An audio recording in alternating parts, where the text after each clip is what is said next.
Senado e agora nós vamos falar de política, nós vamos falar do programa de ajuda aos estados.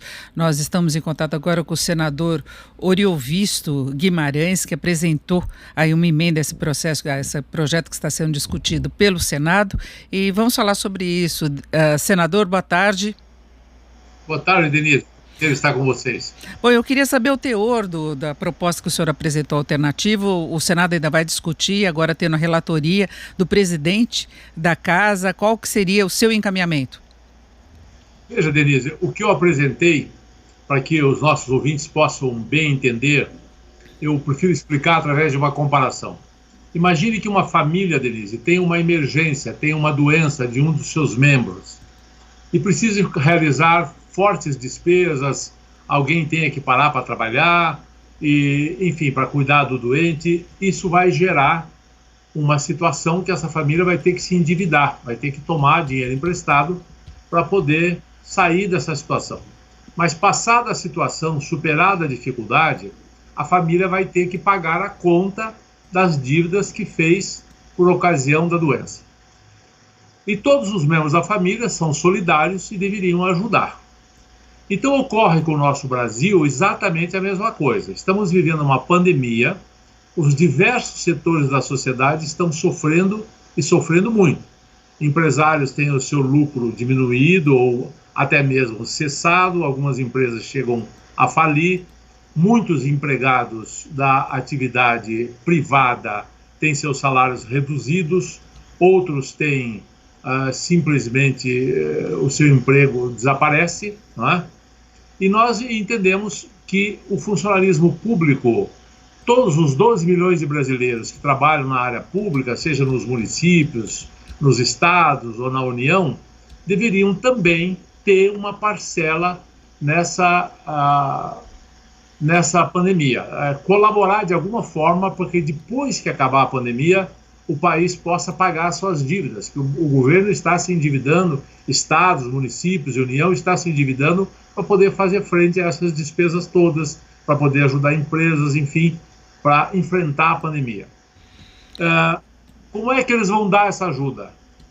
Aí está a nossa proposta, mantendo os seus salários congelados durante 2 anos, sem reajuste. Isso vai provocar uma economia enorme aos cofres públicos, coisa da ordem de mais de 100 bilhões ao longo de 2 anos.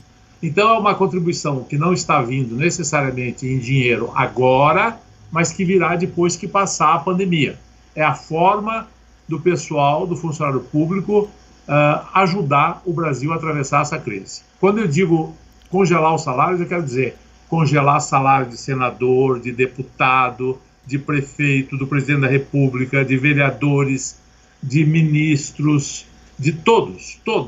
A única exceção que eu faço na minha proposta de emenda são as pessoas que estão envolvidas no combate direto da pandemia, porque esses já estão contribuindo muito, arriscando a própria vida. Então eu acho que esses não têm que dar mais contribuição alguma, já estão dando. Agora os outros precisam dar sim, eu inclusive e todos os demais que trabalham no setor público. Agora, o ministro da Economia, Paulo Guedes, fez a sugestão no sentido de os servidores terem essa colaboração, de não terem reajustes, pelo menos até 2021. Se fala numa economia substancial, que seria até mais do que o repasse que pode ser feito para estados e municípios. O senhor acha que o encaminhamento é um pouco diferente, então? Mais abrangente? Não, eu acho que fundamentalmente a ideia é a mesma, porque essa ideia não é nem original da minha parte, nem da parte do ministro Paulo Guedes. Ela já existia no Plano Mansueto original, o que foi para a Câmara. Mas a Câmara dos Deputados mudou e tirou a contrapartida dos estados. O que eu estou querendo fazer no Senado é voltar essa contrapartida, que eu acho que o setor público tem que dar essa contrapartida.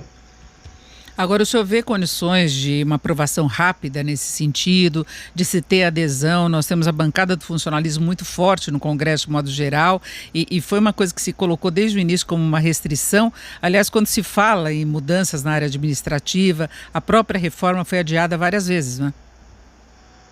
É verdade, a própria reforma administrativa. Olha, algumas coisas que seriam aprovadas, que estavam prontas para serem aprovadas. Infelizmente, a pandemia acabou com tudo. Nós hoje estamos fazendo reuniões todos os dias. Daqui a pouco eu vou começar mais uma reunião pelo sistema de decisão remota do Senado, mas esse sistema, embora a gente esteja muito mais tempo na frente do computador do que quando era presencial, mas o rendimento é muito ruim, é muito pouco. Nós demoramos 4 horas para discutir um único assunto, né? Eu não vejo a hora de que o Congresso volte a funcionar presencialmente, porque daí o rendimento era muito maior. Veja, aquelas medidas todas que estavam para ser aprovadas, como a PEC emergencial, como o Pacto Federativo, a questão dos fundos, tudo isso foi atropelado pela pandemia e parou. A própria ideia da reforma tributária, já haviam comissões formadas para começar a discutir. A reforma administrativa que o governo não chegou a enviar, é essa que você está se referindo, não é? Tudo isso parou, infelizmente parou. E mesmo que ele enviasse agora, por decisão remota, é muito difícil. As comissões não estão funcionando, é só o plenário que se reúne remotamente. Então nós vamos ter que esperar mais um pouquinho, talvez mais um mês, mas essas reformas virão e elas serão mais necessárias do que nunca. Porque se o Brasil já estava mal antes da pandemia, agora ele vai ficar um pouco pior, um pouco pior. Esse orçamento de guerra que a gente fala aí vai fazer com que a gente tenha um déficit aumentado, coisa de 300, 400, alguns chegam a falar em 600 bilhões. Isso tudo vai aumentar a dívida interna. Isso tudo faz com que o governo fique sob suspeita. Por isso, Denise, é que pegou tão mal esse plano que apareceu aí na Casa Civil e que quase o Bolsonaro foi embora por causa dele, com essa história de querer fazer um movimento desenvolvimentista com dinheiro público. Isso levaria a dívida a patamares absurdos e nós perderíamos a confiança total do mercado e não viria mais para cá investimentos estrangeiros. O próprio empresário brasileiro não iria investir mais, porque isso colocaria em dúvida a própria liquidez do governo, né? Bom, isso não pode ser. Perfeito. Para nós fecharmos, eu queria saber se na sua proposta o senhor também defende um limite ao endividamento dos estados, além desse compromisso com relação a assegurar reajustes do funcionalismo de modo geral, de todo o setor público, se contemplaria também limites a endividamento, compromissos aí com o pagamento de dívidas, enfim, a tentativa de se voltar a uma normalidade depois que passar essa fase mais urgente da pandemia. Não, olha, esse plano Mansueto é muito específico. Ele trata exclusivamente de uma coisa: tentar tirar os estados da situação difícil que eles vão ficar, porque o ICMS, a arrecadação do ICMS, com as empresas todas parando, o ICMS caiu muito. Os municípios, o ISS, Imposto sobre Serviços, também caiu muito. As academias de ginástica estão fechadas, enfim, um monte de atividades de serviços estão fechadas e não estão recolhendo. E isso coloca os estados e os municípios numa situação gravíssima, que eles não poderiam sequer pagar o salário dos servidores que estão na saúde, ou servidores de segurança, e, enfim, os servidores de um modo geral. Então, essa ajuda da União agora é o que se está discutindo, é fundamental.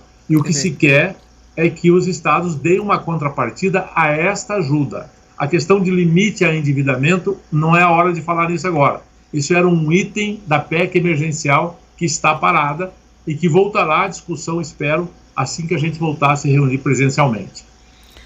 Nós conversamos aqui com o Oriovisto Guimarães, senador pelo Podemos, que fez essa proposta ao projeto que está sendo discutido agora no Senado. Senador, o senhor acha que nessa semana ainda haverá a aprovação ou a discussão para valer?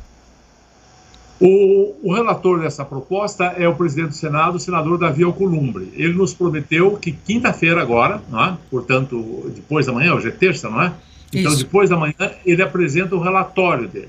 E nós deveremos nos reunir no sábado para votar e aprovar essa proposta, na esperança que já na segunda a Câmara dos Deputados a aprove novamente, porque nós vamos mudar o que veio da Câmara, e quando a gente muda, vai ter que voltar para a Câmara novamente. Então a gente espera que até segunda-feira, até sábado, esteja aprovada no Senado e segunda-feira aprovada na Câmara dos Deputados.